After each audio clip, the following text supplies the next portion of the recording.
അമ്പളിക്കൂട്ടാ സത്യം പറ, നീ എവിടെ കറങ്ങാൻ പോണ്? എന്ന് വരുമെന്ന് പറ. ഇല്ല സത്യമായിട്ട് പോകാൻ തന്നെ പോകണം. എവിടെ? വീട് മാറി പോണം, ഞാൻ പറഞ്ഞില്ലേ. പ്ലീസ് നിങ്ങളുടെ വീട് പണി കഴിഞ്ഞിട്ട് പൊക്കോ. അതല്ല ചേച്ചി, ഇനി കുറച്ചും കൂടെ അല്ലേ ഉള്ളൂ വീട് പണി തീരാൻ. അപ്പൊ അത് കുഞ്ഞമ്മയുടെ വീട്ടിലൊന്ന് തീർക്കാന്നാ വിചാരിച്ചിരിക്കുന്നത്. മക്കളെ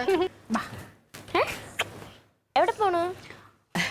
എടാ ഇത് ഞാൻ നേരത്തെ തീരുമാനിച്ചതാ. പിന്നെ പൈസയുടെ കുറച്ച് ഷോർട്ടേജ് ഉണ്ടെങ്കിൽ ഇപ്പോഴാണ് പൈസയൊക്കെ അറേഞ്ച് ആയി.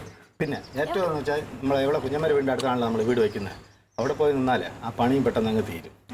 അതിന് വേണ്ടിട്ടാ. ഇനി ഒരാഴ്ചയല്ലേ ഉള്ളൂ. ഞാൻ കാരണം അയ്യോ എന്റെ പൊന്നളിയ അളിയൻ കാര്യമൊന്നുമല്ല ഞാൻ പറഞ്ഞത്. നീ വിഷമിക്കാതെ. അമ്മ എവിടെ പോണവര്? മക്കളെ മാമൻ പുതിയ വീട് വെക്കുന്നില്ലേ, അത് അടുത്ത ആഴ്ചയാണ്. പാലിയാച്ചിനെ വിളിക്കും കേട്ടാ. അടുത്ത ആഴ്ച അവരുടെ വീട്ടിലോട്ട് അങ്ങോട്ട് പോകുന്നു. ചുമ്മാ തന്നെ ഒരുപാട് കാര്യങ്ങളില്ലേ നോക്കാൻ. കളിപ്പിക്കല്ലേ എന്നെ. അപ്പൊ ആ വീട്ടിൽ ആര് താമസിക്കും? ചുമ്മാ പറഞ്ഞല്ലേ മക്കളെ. പിന്നെ അളിയ പാലിയാച്ചിന് വിളിക്കും, വരണം. ഒരാഴ്ച കുടുംബത്തെ കേട്ടാ താങ്കൾ അമ്മയുടെ ഉണ്ടാവുമല്ലോ. ഒരാഴ്ച അവിടെ വന്നിരിക്കണം. നമ്മൾ പുതിയ വീട്ടിൽ അവിടെ നിന്ന് അടിച്ച് പൊളിച്ച്. എന്തിനാ നീ മനസ്സ് വിഷമിക്കുന്നത്? അടി കൂടാൻ ആളില്ലെന്ന് വിചാരിച്ചിട്ടാണ്. അയ്യോ അമ്മ, ഞാനേ ഈ വീട് വിട്ടേ പോണുള്ളൂ, ഈ പഞ്ചായത്ത് വിട്ടൊന്നും പോണില്ല. അളിയൻ വിഷമിക്കാതെ, നമുക്കിനിയും തള്ളികൂടാം.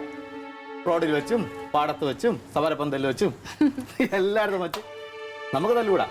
പിന്നെ അമ്മ എൻ്റെ സ്വാധീനം ഉപയോഗിച്ച്, എൻ്റെ രാഷ്ട്രീയ സ്വാധീനം ഉപയോഗിച്ച് ഞാൻ ഉടനെ എന്നെ കനകനെ ഇങ്ങോട്ട് ട്രാൻസ്ഫറാണ്.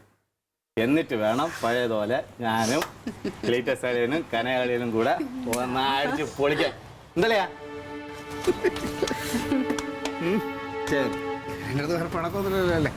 എന്താളിയാ നിന്റെ സ്വഭാവം എനിക്ക് അറിഞ്ഞു. അതൊന്നും കുഴപ്പമില്ല മക്കളെ. അയ്യോ മക്കളെ കാര്യമാണ്.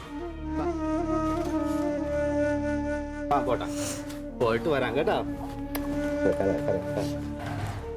പാലിച്ച് നോക്കാം കേട്ടോ.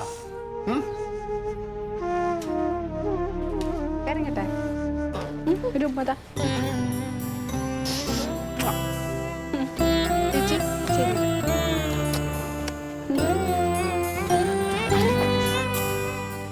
സാധനങ്ങളെടുക്കാൻ 2 ദിവസത്തിനകത്ത് വീട് കൂട്ടിക്കൊള്ളുമല്ലോ. അമ്മ വരണം കേട്ടാ. പല സമയത്തിന്റെ അവിടെ പിക്കളായിരുന്നു ഇവിടെ.